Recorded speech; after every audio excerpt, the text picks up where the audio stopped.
We roam the still, cold world. No horizon in sight. The rulers of old, stripped of pride and glory. It feels as yesterday we were turning the wheels of progress. Until the frost stopped it all.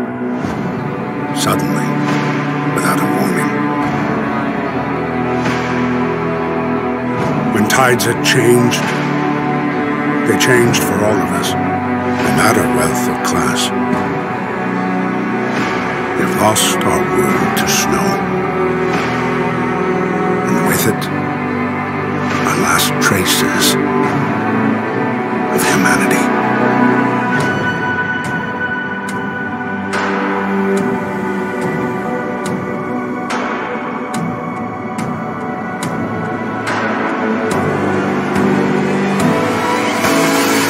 We bid farewell to plenty, and for those who remained came the time to adapt. We decided to leave our homes and head north. We roamed for weeks, maybe months, leaving behind all the things we once believed had made us.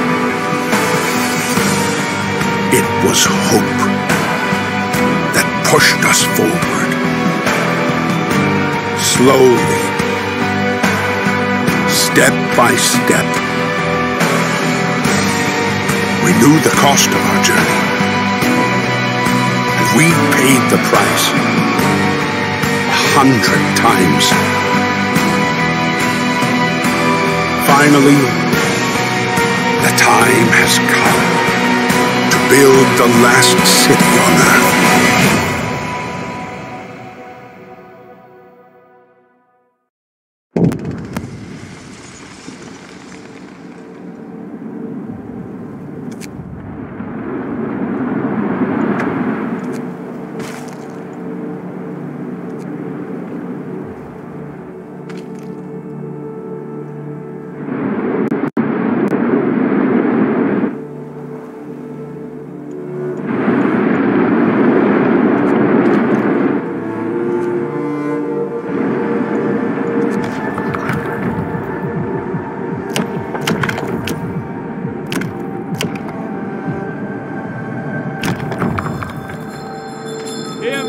Hear me! New law in the city!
sign.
Starts.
Gather your tools.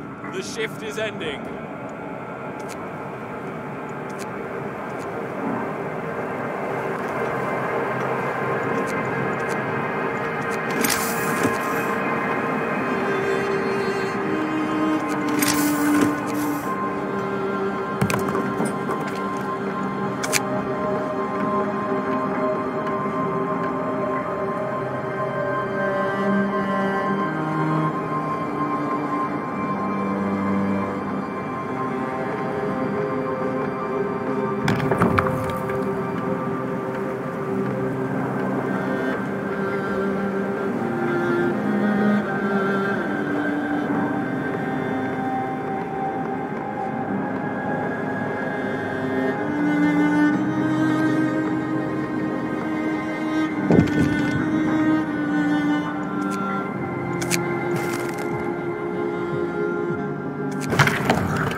Brace yourselves. Cold is coming.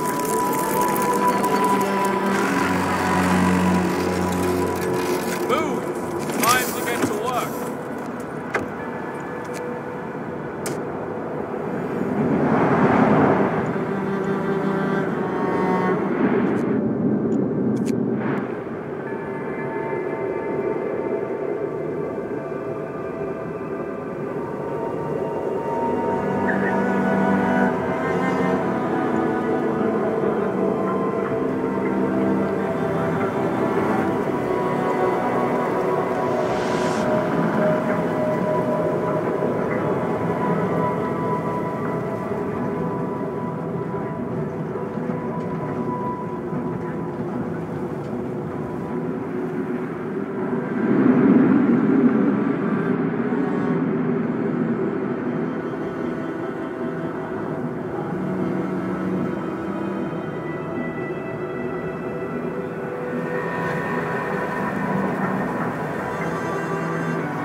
A new law has passed.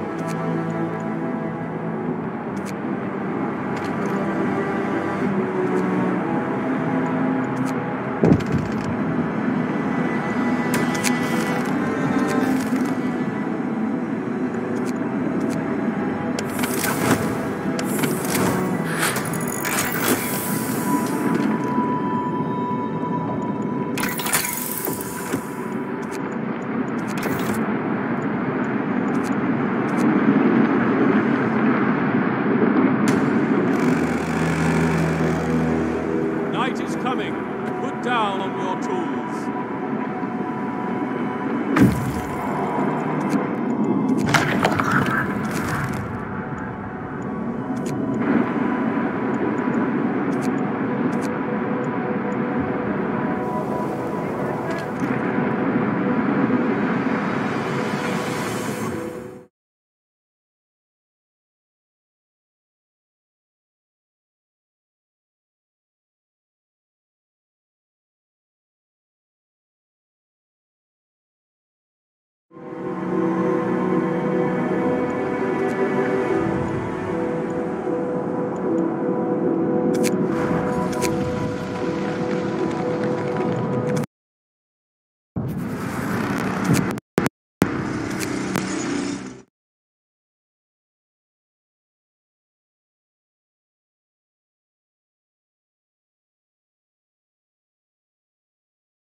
What's up, people?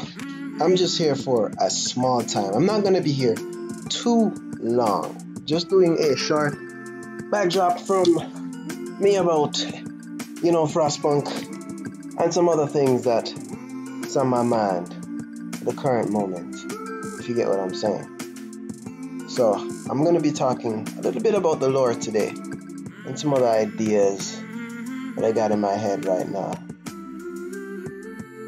So, yeah, the lore is going to receive a massive update very soon because they're adding in some more content. From what I know, the endurance mode by itself can't last alone. There's going to have to be something else that these dudes are going to add in. But, a guy raised a question earlier today about the coach, the carriage that the land dreadnoughts would carry.